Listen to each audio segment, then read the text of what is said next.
ధ్యానిస్తున్నాం. ఈరోజు ప్రభు ఆయన పరిశుద్ధ నామాన్ని బట్టి ఉదయకాల సమయంలో మీతో మాట్లాడటం ప్రవేశపడతా ఉన్నాడు. మరి దేవుని అందరి భయభక్తులు కలిగి ఉన్నటువంటి దేవుని అందరి భయభక్తులు. స్తోత్రం, హల్లెలూయా.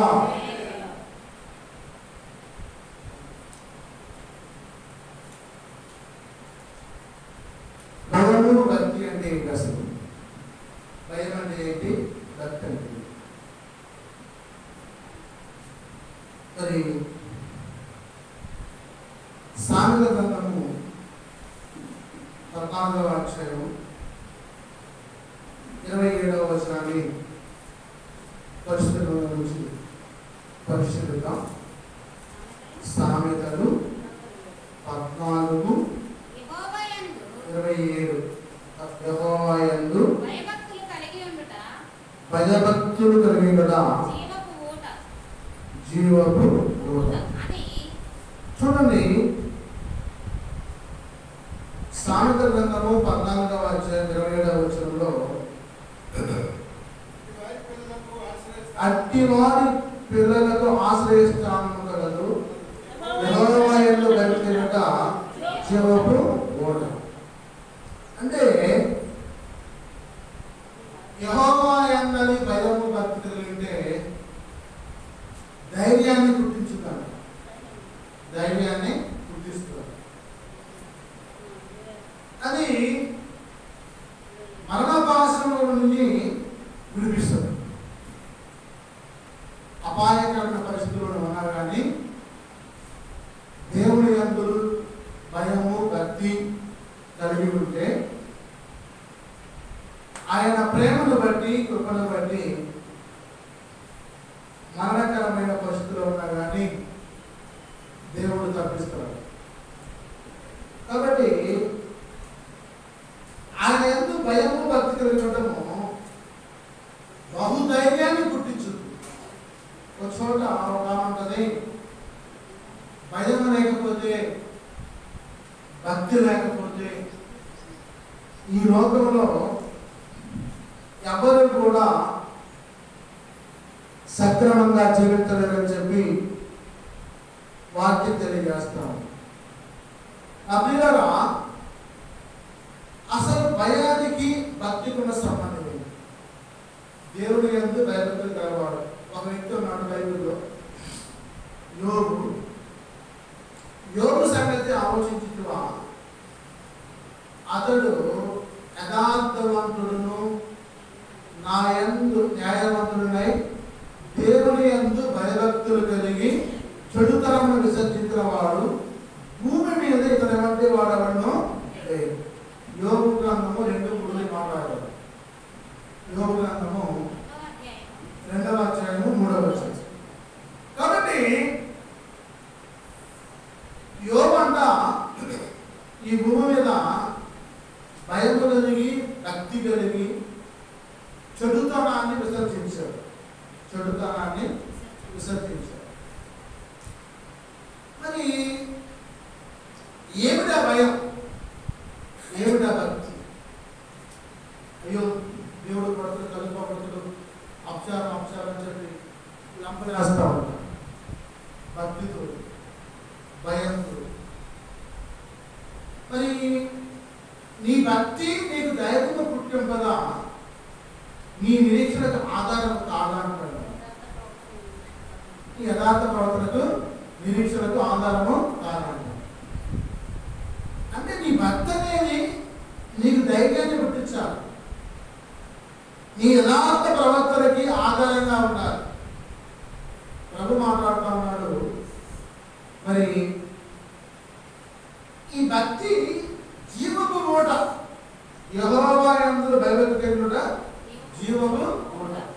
అంటే మరణకరమైన స్థితిలో ఉన్నా కానీ రక్షించే, మరణకరమైన స్థితిలో ఉన్నా కానీ రక్షించే. స్తోత్రం, హల్లెలూయా. అంటే ఆయన నోటి మాట జీవపు ఊట. ఆయన యాయిరు కుమార్తెతో చిన్నతనాలు ఏమంటే లేచి కూర్చోండి. యాయిరు కుమార్తెతో చిన్నతనాలు ఏమంటే లేచి కూర్చోండి. లాజరు నువ్వు బయటికి రాము నడుచుకుంటూ వచ్చావు. జీవపు ఊట, జీవపు ఊట, ప్రాణాన్ని పోసింది. ఒక మాట చనిపోయిన డెడ్ బాడీ ప్రాణాన్ని పోసింది. విధవరాల కుమారుడు పాడబోసుకొని పోతున్నారు. విధవరాలు నడుస్తూ ఉంది. ఆయన వచ్చి పాడబెట్టాడు. లేచినవాడు అనగానే లేచి ఉంచాడు. స్తోత్రం హల్లెలూయా. ఆయన నోటి మాట జీవపు ఊట. ఆయన నోటి మాట జీవపు ఊట. చనిపోయిన వ్యక్తి లేచి కూర్చున్నాడు. ప్రియులారా, ఒకసారి పేతురు గారు ఒక ప్రాంతానికి వెళ్ళాడు. ఒక ప్రాంతానికి వెళ్ళి భక్తి చేస్తా ఉన్నాడు. భక్తి చేస్తూ ఉంటే ఆ మందిరంలో ఒక చిన్నది భయభక్తులు కలిగి చెడుతనాన్ని విసర్జించి మరి చాలా నమ్మకంగా ఉన్న ఒక పాప ఉంది అక్కడ. ఆమె పేరు ద్వారక.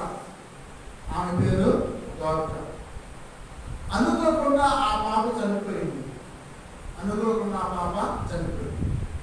చనిపోతే ఆ చర్చిలో ఉన్న వాళ్ళని అంటున్నారు, అయ్యా రేపు నుంచి మాకెవరు ఆ యొక్క స్కార్ఫ్ ఇస్తారు, ఆ అంగీలు ఇస్తారు, ఆ బట్టలు ఇస్తారు. ఆ పాప ద్వారక చక్కగా మరి తాను బట్టలు కుట్టి మాకు సప్లై చేసేది అని అందరూ కూర్చొని ఏడుస్తూ ఉన్నారు. ఏడుస్తూ ఉంటే మరి ఒకరోజు పేతురు గారు పక్క ఊరిలో ఉన్నారు. వాళ్ళలో ఒక అతను అన్నాడు, అయ్యా పేతురు గారి దగ్గరికి వస్తే ఈ అమ్మాయి చనిపోదు, బ్రతికిద్ది, నేను వెళ్ళి తీసుకొస్తాను, మీరు కూర్చొని ఈ అమ్మాయితో స్నానం చేసి శుభ్రంగా పెట్టి కూర్చొని అని చెప్పాను. సరే అని చెప్పి అందరూ కూడా విశ్వాసంతో, భక్తితో, భయంతో కూర్చొని ప్రార్థన చేస్తారు. మంచాలను చేతిలో పెట్టారు. చేతిలో పెట్టి చుట్టూ కూర్చొని ప్రార్థన చేస్తున్నారు. చేస్తా ఉంటే పేతురు తక్కువలో ఉన్నారు. బరాబర్ పోయే రకం, అయ్యా పేతురయ్యా, మరి నువ్వు ఉన్నట్టయితే ద్వారకా చనిపోదు, కవిత చనిపోదు, మరి అమ్మాయి చనిపోయింది, సంఘం అంతా కూడా కూడి అమ్మాయి ఏడుస్తున్నారయ్యా, మీరు వస్తే వృద్ధిపరిచిన ఆశ అయ్యా, దయచేసి రండి అని చెప్పి పేతురు గారిని ఒక వ్యక్తి వచ్చి ప్రజలు ఆడుతూ ఉంటే పేతురు వెంటనే బయలుదేరి బరాబర వచ్చాడు.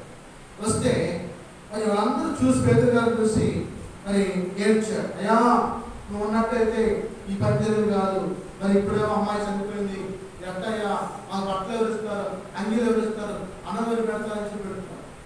ఆయన అన్నాడు, మీరు అందరూ కలిసి తప్పుకోండి అని వాళ్ళందరూ పక్కన పంపించేసి మోకాలు వేసి యేసయ్యా ఈ చిన్నతన జీవకోటివయ్యా బ్రతికించని ప్రార్థన చేశారు. స్తోత్రం హల్లెలూయా. వెంటనే ఆ చిన్న వేసి కూర్చొని మాట్లాడడం మొదలుపెట్టింది. యేసయ్య మాట జీవపు ఊట. నువ్వు అనారోగ్య సమస్యలో ఉన్నావా,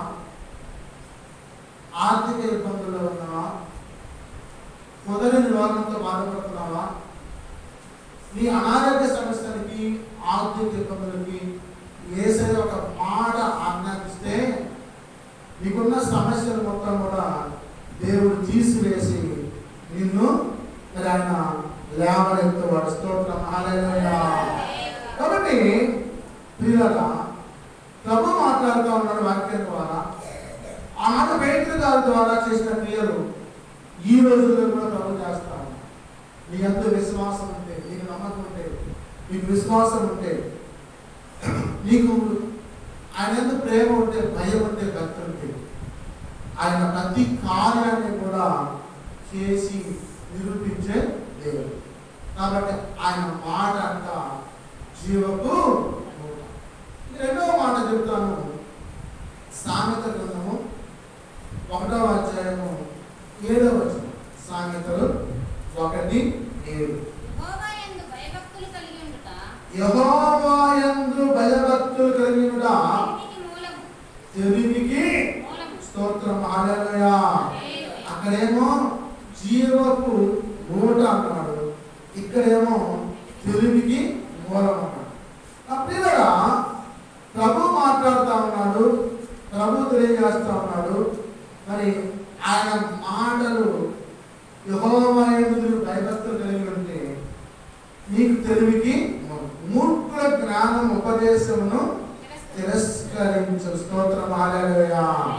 అంటే ప్రభు యొక్క మాటలు నీవు వినడం ద్వారా తెలివి వస్తాడు, తెలివి వస్తాడు, జ్ఞానం వస్తాడు, జీవకు ఓటు వస్తుందట,